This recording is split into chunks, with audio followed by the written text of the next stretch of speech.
حضرت عباس بن عبد المطلب رضی اللہ تعالیٰ عنہ نبی پاک علیہ السلام کے پیارے چچا جان ہیں، عرض گزار ہیں، یا رسول اللہ صلی اللہ علیہ وسلم مجھے بتائیے میں اپنے رب سے مانگوں تو کیا مانگوں؟ تو حضور نے فرمایا رب سے عافیت مانگو۔ کہتے میں کچھ دن رکا، کچھ دنوں کے بعد پھر حاضر بارگاہ ہوا اور عرض کی یا رسول اللہ صلی اللہ تعالیٰ علیہ وسلم مجھے بتائیے میں اپنے مالک سے مانگوں تو کیا مانگوں؟ تو حضور نے پھر فرمایا اللہ سے مانگنا تو عافیت مانگنا۔ بزرگ فرماتے ہیں یہ عافیت کیا ہے؟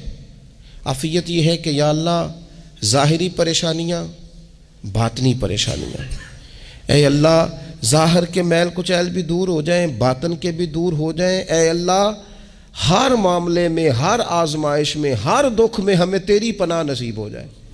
یہ عافیت ہے۔ اور صوفیہ کرام فرماتے ہیں عافیت سے بڑی نعمت کوئی نہیں اگر